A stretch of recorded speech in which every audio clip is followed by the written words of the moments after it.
Eu quero cumprimentá-los com a graça, a paz do Senhor e Salvador, o nosso Senhor Jesus Cristo. Dizer aos visitantes que é uma honra ter vocês aqui. E quero convidá-los a abrir as vossas Bíblias em Marcos, capítulo de número 9. Marcos, capítulo de número 9.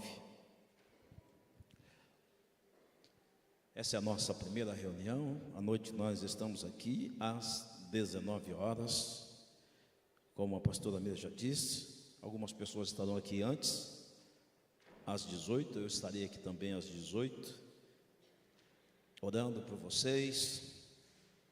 E deixa eu falar uma coisa para você que é membro aqui da igreja, você que é ovelha aqui. Não se constranja em não vir à noite, você está livre. Você que está cultuando agora de manhã, assista ao jogo do Brasil em paz, sem nenhum peso na consciência. Você está livre para isso. Amém? No nome do Senhor Jesus, não é nenhum peso. Se eu fosse ovelha de uma igreja, fosse membro de uma igreja e tivesse a opção de cultuar à noite e cultuar de manhã, eu cultuaria de manhã para assistir o jogo à tarde, se eu fosse membro de uma igreja. Então não tem problema nenhum. Se eu fosse membro de uma igreja e só tivesse um culto às 19 horas, eu ia no culto às 19 horas, independente de qualquer outra coisa. Se fosse um culto às 17 horas, eu iria no culto às 17 horas. Então a questão é só isso. A pessoa pergunta: pastor, por que o senhor não mudou o horário do culto ou não tirou o culto? Porque eu preciso respeitar a consciência daqueles que preferem estar no culto, entende? Então, se eu fosse só membro de uma igreja, eu faria como a maioria estão fazendo. Mas eu sou pastor de uma igreja, então eu preciso respeitar as pessoas que preferem estar aqui no horário. Então, esses que preferem estar aqui à noite, a igreja precisa estar perto dessas pessoas, entende? Então, eu jamais, gente, substituiria ou mudaria uma agenda espiritual por causa de um jogo de futebol. Amém? Jamais, jamais, jamais, em hipótese alguma. E olha que eu gosto de bola, olha que eu joguei bola, mas não é só um jogo de futebol. Tem pessoas aqui em Santa Cruz que gostam mais do rodeio do que do futebol. Tem gente aqui que é apaixonada pelo rodeio. Eu não mudo o culto por causa do rodeio, vou mudar por causa do futebol, entende? Então agora, quem é líder, quem tem uma função na igreja, quem tem uma posição de liderança, aí é diferente, irmão. Aí tem que estar aqui, não tem jeito. Agora você que é ovelha, membro aí, fique em paz. Quando der às 17 horas, assista ao jogo. Embora está muito difícil do Brasil ganhar, né? Mas tudo bem, aí está tudo bem. Eu sou brasileiro, gente, mas eu queria que o Cabo... É Cabo Verde o nome do time? É Cabo Verde? Entendi. Estou falando do Cabo Verde, que jogou dos negão lá, que jogou com a Argentina. Eu queria que eles ganhassem. Só negão, gente. Você que é branquinho aí, fica tranquilo. Mas vocês notaram que foi um jogo do preto contra o branco? Notaram? Na Argentina não tem preto, no time da Argentina. Fala, negão, fala. E o branco, até nisso a gente dá. O que o branco ganha, né? Brincadeira, gente, só para você dar risada. Mas eu estava em Campinas, né, com os meus netos lá, e aí o Ita está apaixonado por futebol. Assisti um pouquinho dos negão lá, torci para ele, mas não deu certo. Vocês que querem que o Brasil ganhe hoje, tá vendo? Até é bom o seu pastor estar aqui orando, estar aqui no culto, sem assistir o jogo. Sou pé frio. Fica em casa, é capaz do Brasil perder o David. Então é melhor estar aqui no culto, orando por você, orando pela sua família, e vai dar tudo certo, no nome de Jesus. Não esqueça, hein? Vocês do altar tem que estar aqui, tá? Os líderes aí tem que estar. Mas se não tiver, fica tranquilo, o pastor não vai ficar bravo com vocês, não. Marcos, capítulo de número... Tem que ter pelo menos um violão para tocar pra gente aqui à noite, né, irmão? Pelo menos um violão, também não vai dar... Ou vocês querem que o pastor, Brasil jogando, e o pastor faça o louvor aqui? Aí ninguém fica aqui no culto. Marcos 9, 20 Marcos 9, 23. Marcos 9, 23. Nosso ministério é leve, gente. Servir a Cristo é leve, não é peso. Por isso que eu falo, fique tranquilo. Aqui nada é obrigatório, nada. Dízimo aqui não é obrigatório, servir não é obrigatório, tudo é voluntário. Nossa igreja é uma igreja de voluntariado. Então faça tudo com muita alegria, com muita leveza. Capítulo de número 9, versículo de número 23, está escrito assim: Jesus perguntou-lhe: se pode crer, tudo é possível ao que crê. Repita com o pastor, diga tudo, mas bem forte mesmo assim. Do mesmo jeito que você vai estar na hora do jogo. Aliás, tem que ser melhor ainda, porque na hora do jogo, se o Brasil fizer um gol, eu queria ter uma câmera lá para filmar. Eu já estou vendo o Mateus saindo correndo assim, segurando na mão da Lívia. É gol, é gol! E Jesus não pode receber menos do que isso, gente. Ok? Então vamos lá. Repita com o pastor, diga assim: tudo! Aê, você viu como melhorou? Já foi quase que um gol, ó. Diga de novo. Tudo é possível aquele que crê. Vocês notaram que o tudo quase saiu como um gol? De novo, pessoal, tudo! Ó, tá vendo? Nós vamos marcar um gol hoje, amém? Na seleção de Cristo, ó glória. Desocupe as suas mãos aí, coloque a sua Bíblia em cima da poltrona. Levante ela assim, ó, para os céus agora, em nome de Jesus. Levante ela para os céus. A Bíblia diz: levantai as vossas mãos no santuário e bendizer ao Senhor. Com as mãos levantadas, eu quero que você bendiga o Senhor com as palmas. Isto. E aproveite que você está aplaudindo, diga glória a Deus. Diga assim: louvado seja o teu nome, Senhor. Agora continue aplaudindo, não pare não. Senhor nosso Deus e nosso Pai, o teu povo está te aplaudindo, a tua igreja está te glorificando. Então receba essas palmas, receba essa adoração. E assim como a harpa na mão do teu servo Davi, me use como instrumento nas tuas mãos. E que a tua palavra, que é viva, que é eficaz, esta palavra que é mais penetrante do que uma espada de dois gumes, esta palavra vá, produza o resultado para a qual vai ser enviada, e que prospere nisso no nome de Jesus Cristo, no nome de Jesus. A igreja diz amém. Aplaudindo o Senhor, pode se assentar. Aleluia. Vamos lá, gente.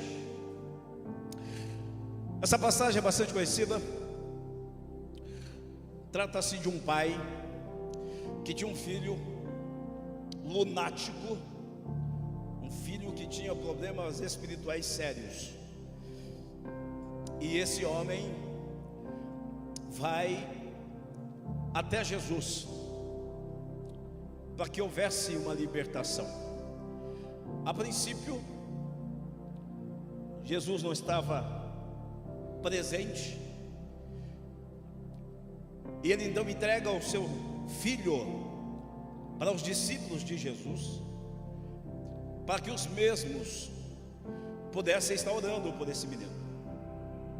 Acontece que os discípulos oraram e não aconteceu nada. O menino continuou endemoniado, o menino continuou doente. E aí, é claro, tinha a multidão que ficou ali com aquela coisa: por que eles não conseguiram ter êxito? Por que não aconteceu nada?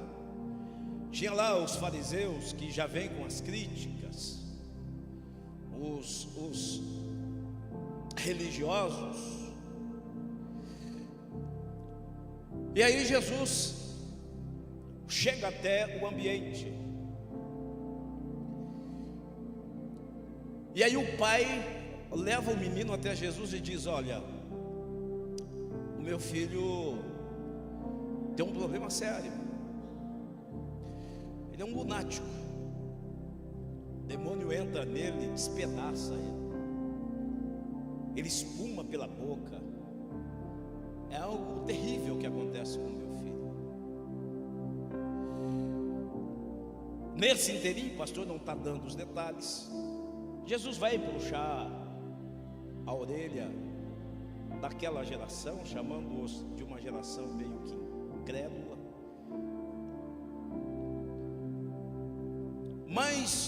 numa sinopse, Jesus vai perguntar para o pai assim: há quanto tempo acontece isso com ele? Bom, é claro que Jesus já sabia, mas essas perguntas óbvias Jesus fazia justamente para nos dar lições, para nos ensinar.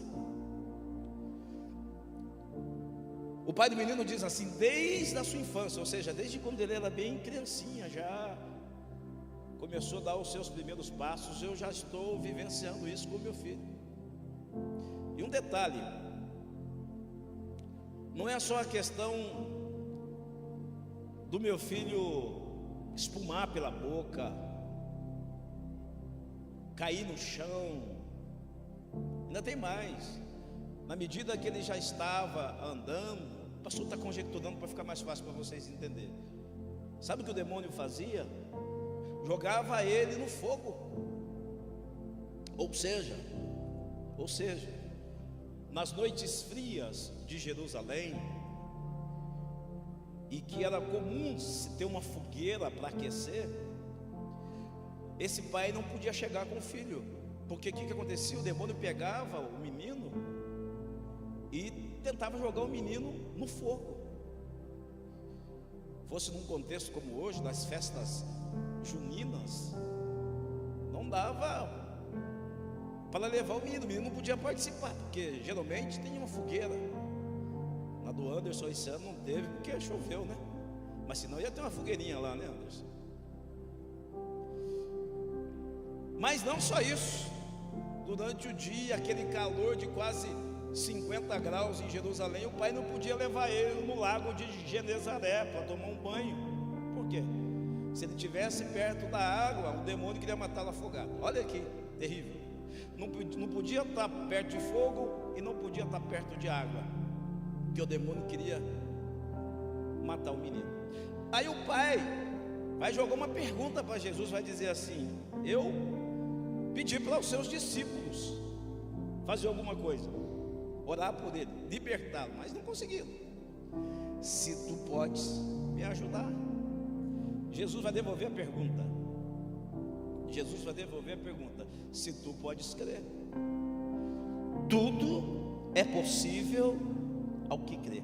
Tudo é possível ao que crê. Olha o que o pai responde: ajuda-me na minha incredulidade. Ele diz: eu creio, mas sabe, eu creio, mas com uma limitação, reconhecendo que tinha dificuldade com a sua crença, com a sua fé. E ele diz para Jesus: ajuda na minha incredulidade. Resumo, Jesus vai dar uma ordem. E há um detalhe, o espírito que estava no menino era um espírito mudo e surdo. Ou seja, quando as pessoas falavam, quando o menino estava endemoniado, ele não ouvia, ele não falava. Ó, terrível. Então pensa aí, menino normal, ouvia e falava, mas quando ele estava endemoniado, ele nem ouvia e nem falava. Um espírito mudo e surdo. E aí Jesus deu uma ordem: espírito imundo, espírito mudo, sai do menino e não volte mais nele. Quando Jesus falou isso, o menino caiu. E caiu como se tivesse morto. Tudo que o pastor está falando está escrito, tá? E caiu como se tivesse morto. Aí os aproveitadores, os críticos já aproveitaram, né? Aí, ó, tá vendo? Matou o menino. Achou que Jesus tinha matado o menino. O menino levanta, livre, liberto, para a glória de Deus. Amém, gente? Essa é a história, um resumo. Agora, o que nós podemos aprender com essa história? O que Deus quer nos ensinar? O que Deus quer te ensinar? Quer nos ensinar? Então vamos lá? Quantas lições? É básico, né, irmão? Vocês notaram que quarta-feira eu tive que pregar em 10 minutos e eu consegui dar as 3 lições sem ninguém perceber? Eu falei de 3 nuvens. Vocês lembram? Eu só não falei que eu ia dar 3 lições, porque senão eu vou embora. Aí eu falei, para segurar eles aqui em 10 minutos, eu falei 3 lições sem vocês perceberem. Eu falei de 3 nuvens. Então não tem jeito, eu não consigo fugir das 3 lições. Então vamos lá.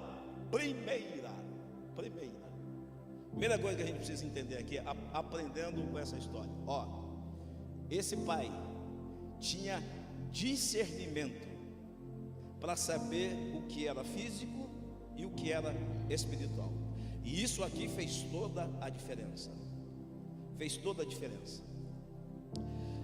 Esse homem conhecia Jesus, irmão? Esse pai conhecia Jesus? Não, ouviu falar, mas não conhecia. Tinha dificuldade até com a sua fé. É ele quem disse: ajuda-me na minha incredulidade. Ajuda na minha incredulidade. Esse homem provavelmente não era como nós.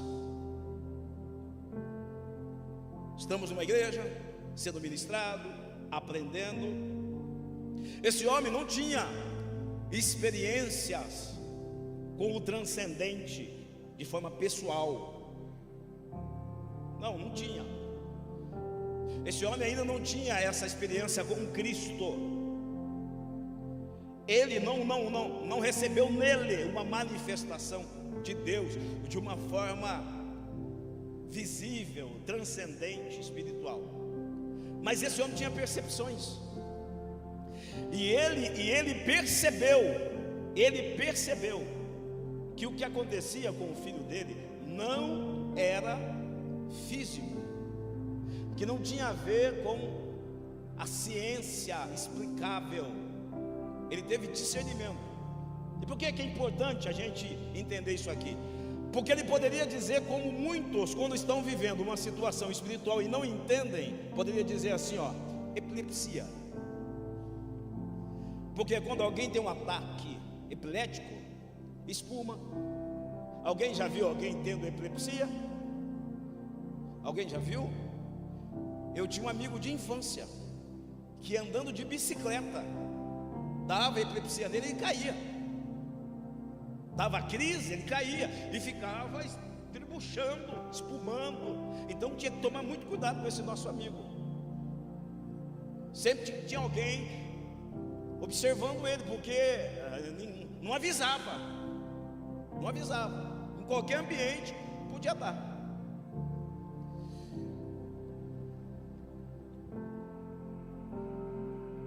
Nesse caso, porque algumas pessoas numa situação dessa, o que vão fazer? Vão fazer todos os tratamentos possíveis na medicina. E é errado, pastor? Claro que não.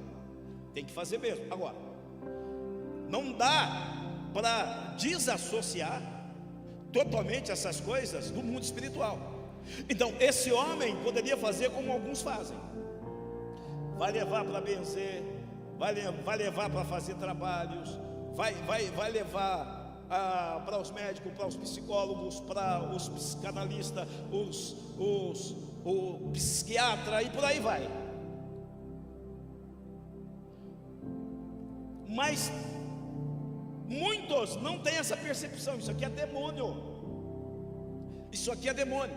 Esse homem, mesmo não tendo essa experiência, ele teve discernimento. O que acontece com o meu filho é demônio. E detalhe, ninguém tinha falado para ele que era demônio. Ele sabia. Ele chega até Jesus e diz. Foi ele que levou até os discípulos. Ele já sabia, isso aqui é demônio. O diabo está tentando matar o meu filho. Então aqui nós temos a primeira lição. E eu quero que você guarde isso aqui. Nós precisamos aprender que a nossa guerra não é contra a carne, contra o sangue. Que a nossa guerra é contra os principados, contra as potestades, contra as hostes espirituais da maldade que atuam nesse mundo tenebroso. Você precisa entender que tem guerra que você não vai vencer no mundo físico. Porque tem pessoas que lutam e sempre estão lutando e não conseguem vencer? Porque estão lutando no mundo físico. E nós precisamos ter esse discernimento. Dobre a sua atenção. E demônio não escolhe idade. Demônio não escolhe idade. Está no texto, desde a infância. Desde a infância. Pastor, então o senhor está dizendo que uma criança pode ficar endemoniada? Pode.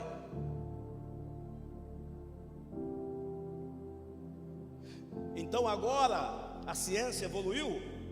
Qualquer atitude de uma criança anormal, vão dizer, é autismo. É autismo. Pastor, não posso tratar, claro que pode. Leve nos especialistas.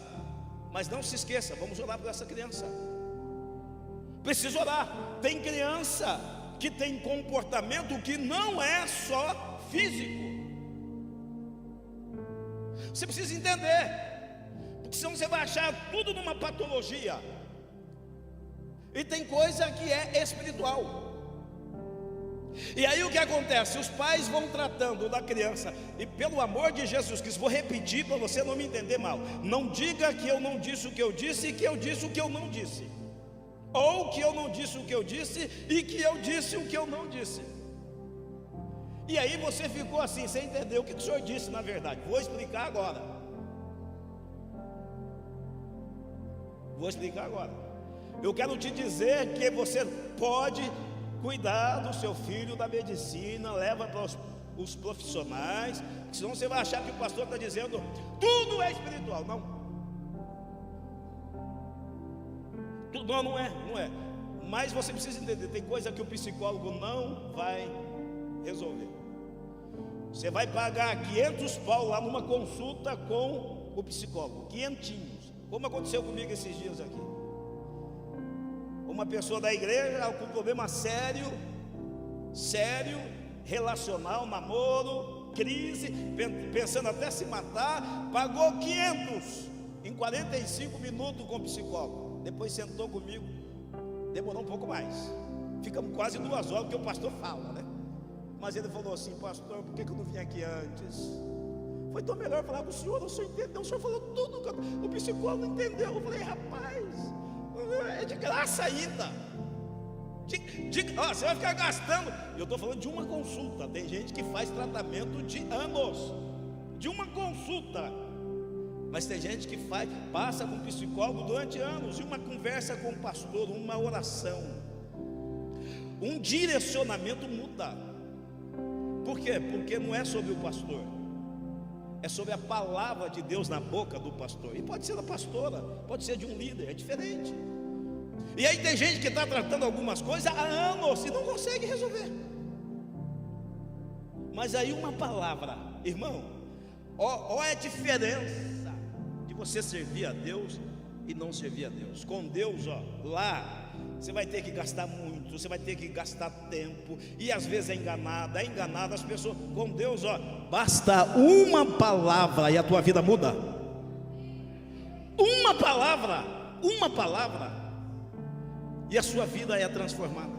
Então a primeira lição que nós aprendemos aqui: você precisa entender que existem batalhas que você não vai ganhar no mundo físico. Você não vai ganhar no mundo físico. É importante você ter esse discernimento. O médico não vai resolver, os psicólogos não irão resolver, os psicanalistas não vão resolver.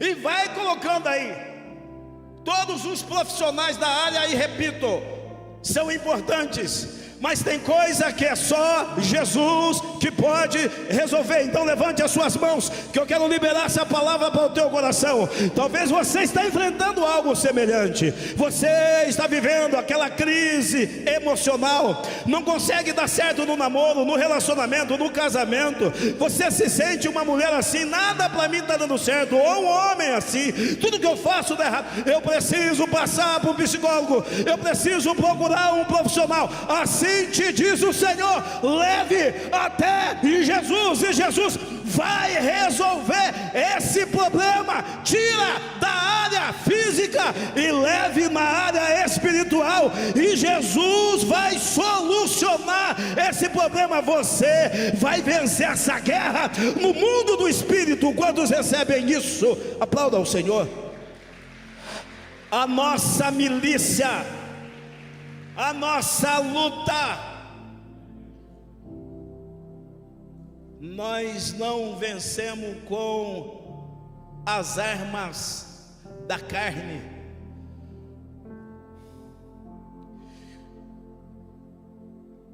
Nós vencemos com as armas do Espírito. As armas da nossa milícia não são carnais, mas elas são poderosas em Deus para destruir as fortalezas do diabo. O diabo tinha levantado uma fortaleza na vida daquele menino, mas Jesus derrubou. Jesus colocou por terra. Por quê? Porque o pai teve discernimento. Não é físico, é espiritual. Então começa a orar a Deus assim: Deus, me mostra se isso é físico ou se é espiritual. Me dê discernimento. Entende, minha irmã? Entende, meu irmão? Talvez você, mulher, está querendo conquistar algo no seu casamento, e você já fez de tudo fisicamente falando. Deus está te dando uma palavra hoje. Essa guerra você não vai vencer no mundo físico. Não é normal, é no sobrenatural. Você precisa entender isso. Por isso que às vezes você olha para esse homem e parece que ele está transfigurado. Você fala: como é que muda de uma hora para outra? É porque é espiritual. E o outro lado da moeda é verdadeiro. Às vezes você é homem, você não entende essa mulher, essas crises histéricas dela. Não é só físico, é espiritual. Você precisa orar mais por ela. Então pare de ficar criticando, pare de ficar os seus argumentos e comece a orar. Comece a orar. Principalmente hoje com a era do GPT, do Google. Acreditem no que o pastor está dizendo aqui agora.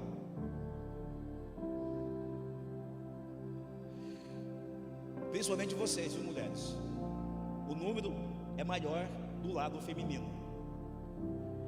Site, chat que fala, né? Chat. Eu acordei hoje muito amargurada. O que eu tenho que fazer? Olha que desgraça.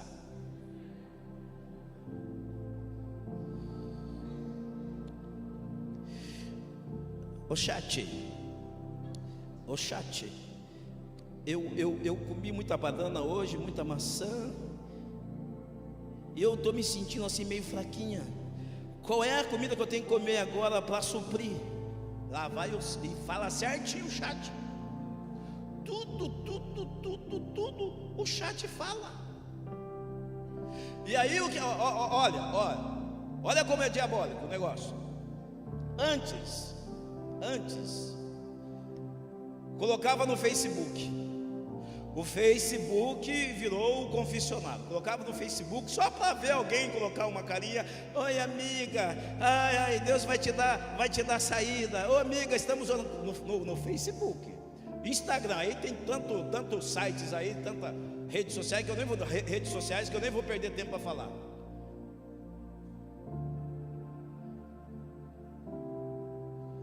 É demais, irmão, de coisa absurda. De mulher acordar e colocar lá assim: hoje eu acordei, quando eu fui levantar eu senti assim, croque.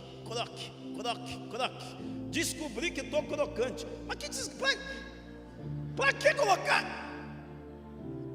Para que colocar isso? Olha para vocês verem. E aí assim, tudo pergunta para o chat. E o chat tem uma... Eu estou falando certo, gente? É porque o pastor não bem leigo esse negócio. Estamos resolvendo tudo aqui, tudo aqui. Não é mais fácil você acordar e perguntar para o Espírito Santo?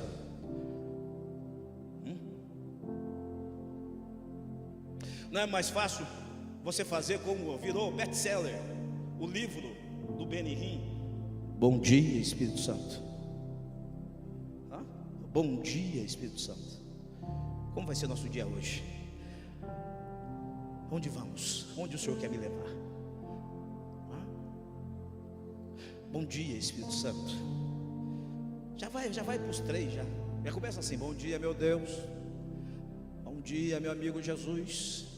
Bom dia, Espírito Santo. Como é que vocês estão aí? Tudo na bênção? E se eu falar para vocês que eu faço isso?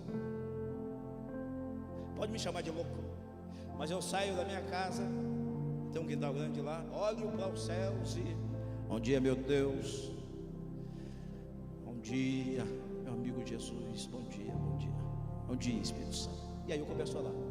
É claro que a minha oração é a Deus no nome de Jesus, mas eu faço isso. Eu faço à noite. Eu olho para as estrelas e fico falando. Aí as pessoas querem resolver tudo aqui, gente. Pastor, o senhor está falando que não pode ir lá perguntar alguma coisa para o chat? Pode, gente. Não posso usar a inteligência artificial? Pode. Mas não se esqueça da inteligência espiritual, em nome de Jesus. Em nome de Jesus. E um detalhe agora, dobre a sua atenção. E vocês têm que ter muito discernimento. Isso aqui é um aviso do pastor, 30 anos pregando o evangelho. Presta atenção. Há um direcionamento hoje para os líderes. Presta atenção. Para os líderes. Pastor, líder, tem que ser jovem, bonito, uma boa oratória. Não pode ser gordo, não pode ser barrigudo. Tem que ter uma boa aparência. Escuta o que o pastor está te dizendo. Pregação não pode passar de 25 minutos. Essa é a ideia que na minha percepção é diabólica para atrair as igrejas. Em que sentido? Atrair as pessoas para a igreja, para as igrejas ficarem abarrotadas. É por isso que você vê hoje, e nada contra os pastores jovens, tá? Nada contra, porque eu sei que Deus usa os jovens como usou tantos na Bíblia, e eu sei que Deus usa. Agora tem denominação que se a pessoa chegar e não tiver essas características, o líder vai dizer assim: a gente recebe você aqui, mas você não tem o nosso perfil. Agora estão escolhendo pastores pela performance e não pela unção, e não pela vida com Deus. Então guarde o que o pastor está falando hoje, e vocês já estão vendo, mas vão ver isso muito mais na prática. Até porque agora eu não preciso mais conhecer Bíblia. Simples, vai no GPT aí. Eu quero um sermão de 3 pontos para eu pregar na igreja hoje, culto da família. É só falar isso, eu não preciso citar mais nada. Vai aparecer lá, ó, tema, introdução, palavra-chave, pronto, irmão. Então, ou seja, não precisa ter vida com Deus, não precisa ser homem de Deus, só precisa dessas características aqui, ó: ser bonito, fisicamente bem postado, ter uma boa oratória, pregar rápido, porque ninguém aguenta mais ficar 30 minutos ouvindo mensagem. Pronto, já vão encher a igreja. E acredite que tem igreja enchendo a partir disso. Eu não sirvo para esse perfil. Para começar, já sou preto. Vocês estão dando risada? Então olha aí no Brasil quem é um pastor preto que é relevante. É só olhar. Olha aí no Brasil um pastor preto que é relevante. Eu e o Jonathan, para ser pastor, irmão, nós temos que pagar um preço muito mais alto.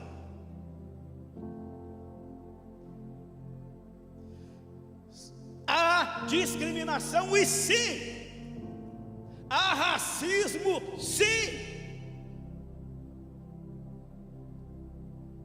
Por quê? São carnais, olham só com os olhos carnais, mas Deus está nos dando um alerta que hoje a nossa guerra nós não vencemos no mundo físico, nós vencemos no mundo espiritual. Levante as suas mãos. Deus está te dando aqui hoje na Lagoinha, Deus está te dando uma unção, e ainda que pareça ser uma unção nova, que eu esteja inventando alguma coisa, não é. Deus está te dando unção para você ter discernimento, para você saber o que é de Deus e o que não é, o que é santo e o que é profano. Você recebe isso no nome de Jesus. Aplauda ao Senhor, oh glória. E eu já aviso, vou continuar pregando aqui 1 hora e sem olhar na Bíblia, sem ter esboço. eu faço isso para a glória do Senhor Jesus antes do GPT. Sabe como que Deus me dava mensagem? E me dá até hoje. Eu ia para o monte, não tinha nem internet, não tinha rede social.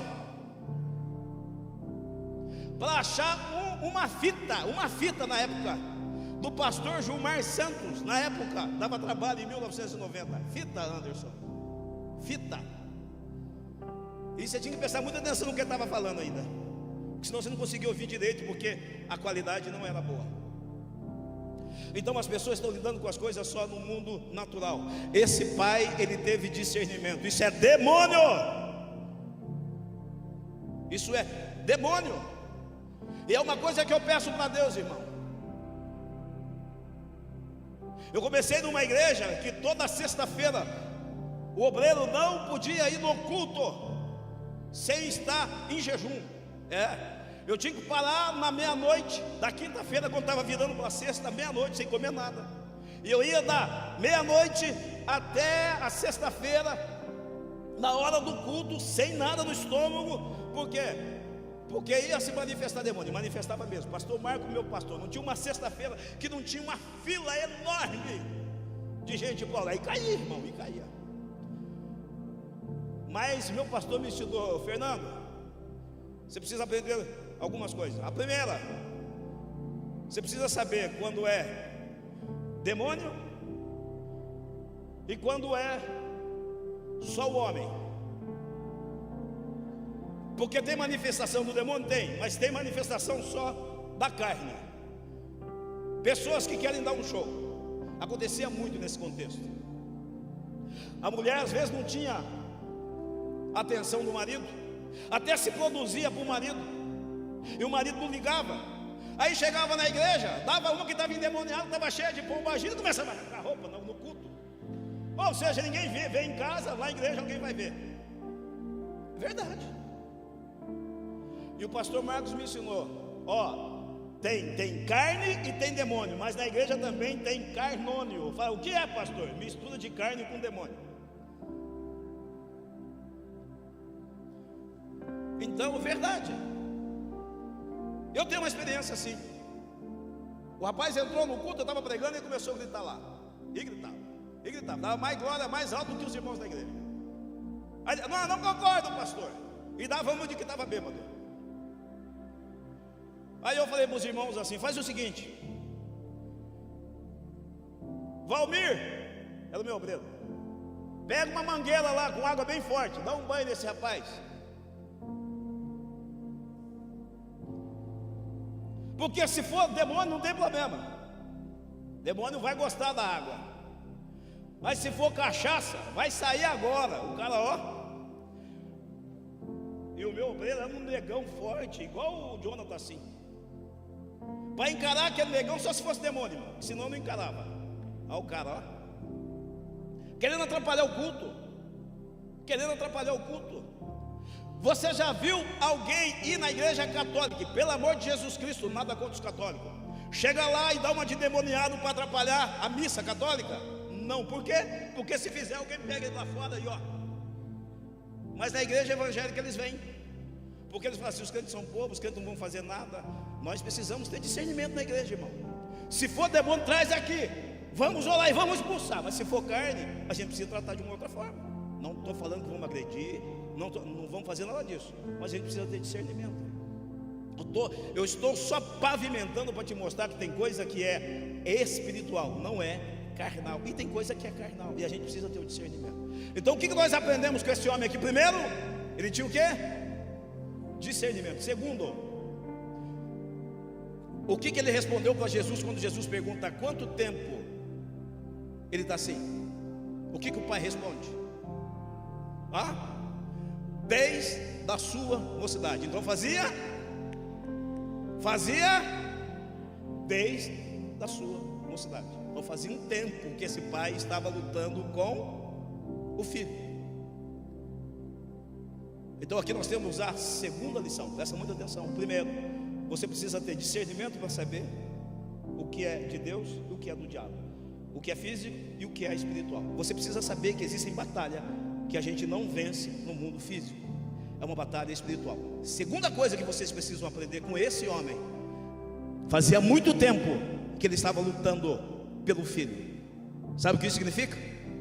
Foi um pai que nunca desistiu do seu filho. A Bíblia não diz quantos anos esse rapaz tinha, mas a gente sabe que desde a infância, então fazia muito tempo. Há muito tempo esse pai estava lutando pelo filho, e agora ele estava prestes a ter uma recompensa. Palavra de Deus para vocês aqui na manhã de hoje: não desista da sua família, não desista dos seus filhos. Mulher, não desista do teu marido. Marido, não desista da sua mulher. Pais, não desistam dos seus filhos. Filhos, não desistam dos seus pais.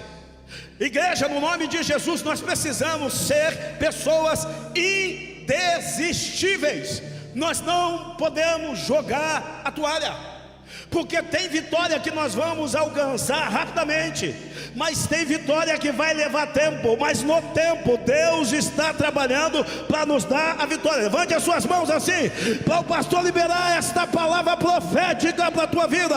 A Bíblia diz assim: e o justo viverá da fé, e se ele retroceder, a minha alma não tem prazer nele. O outro lado é verdadeiro: se aqueles que recuam, o Senhor não tem prazer. Quem não recua, quem não desiste, o Senhor tem prazer. E Ele vai dizer: este é o meu filho amado, em quem eu tenho prazer. Está demorando, mas a sua vitória vai chegar, vai chegar, vai chegar. Quem está comigo?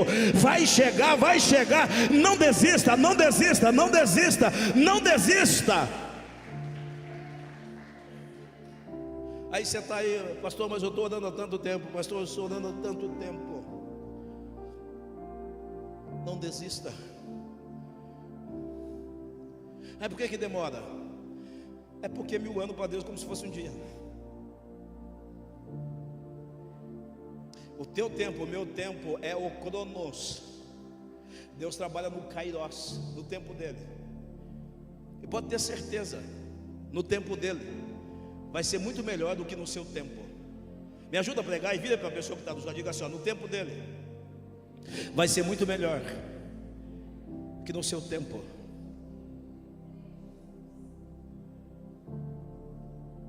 Vai ser muito melhor. Então esse pai estava há muito tempo numa guerra pelo filho. E aí tem a terceira coisa, o pastor fecha e a gente vai para casa. Olha aí o versículo que o pastor leu, versículo de número 23. 23. Aliás, você leia tudo, mas o 23 e o 24. Eu quero fazer uma pergunta para vocês e respondam o pastor com sinceridade. Esse homem tinha fé ou esse homem tinha dúvida? Ou ele tinha as duas coisas juntas? Ele tinha as duas coisas juntas. Ele oscilava. Às vezes ele cria e às vezes ele não cria. Sabe o que é isso? Dúvida. O que é dúvida? Vem de dois. É duas vias. Esse homem não tinha umas experiências como não tinha, mas ele tinha uma crença. Mas querem ver para ficar mais fácil? Põe lá o versículo de número 23. Põe para nós. É por vocês isso aqui, tá? Disse Jesus, ou Jesus lhe disse: se tu podes crer, tudo é possível ao que crer. Versículo seguinte, 24. Logo o pai do menino, clamando com lágrimas, disse o quê? Ele não disse que crê. E em seguida, antagônico, contraditório, paradoxal, ambíguo, ambivalente, duplo ânimo. Ele clamou: eu creio, Senhor. Depois ele falou: não creio tanto assim não, ajuda-me na minha incredulidade.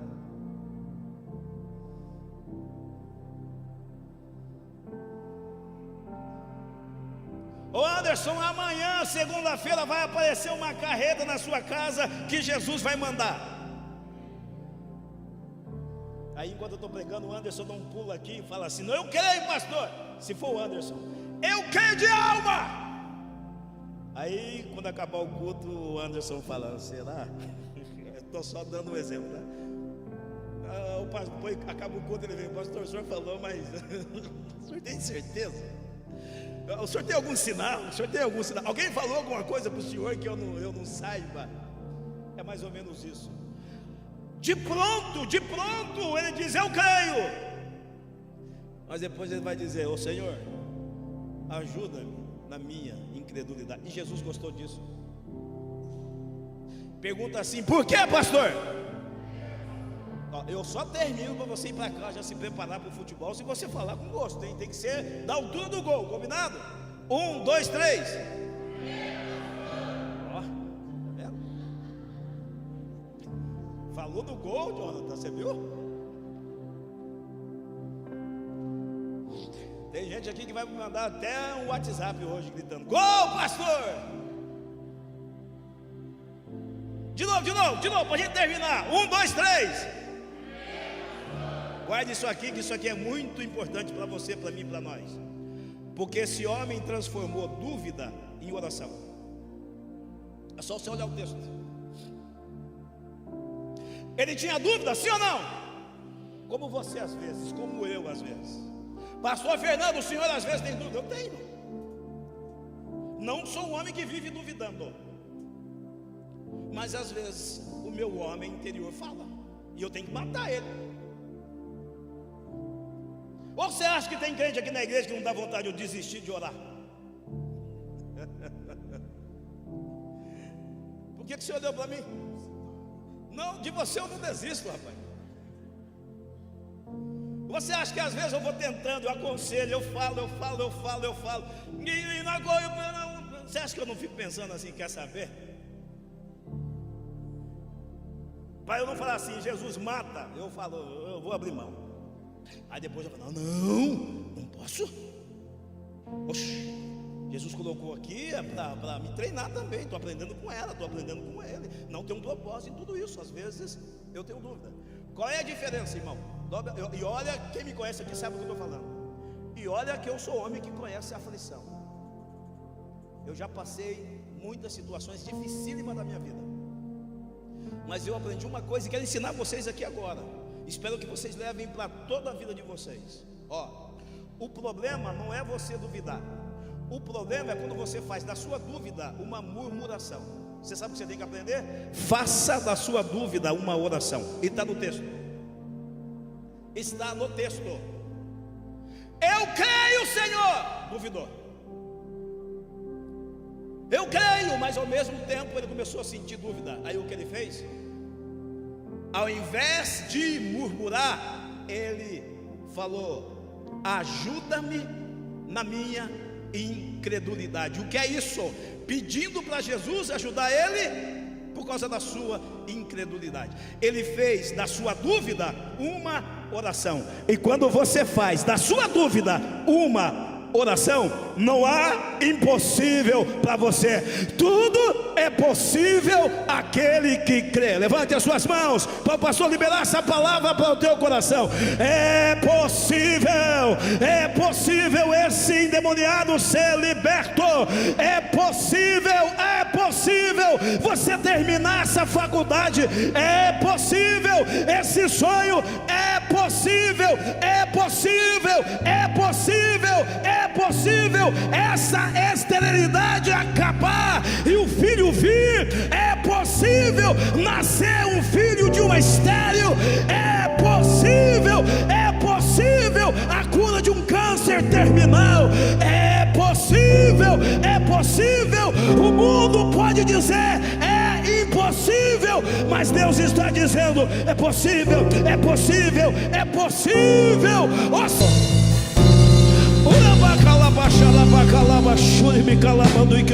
Tudo a folha na face comandar tudo é possível. Eu creio num Deus do impossível. impossível.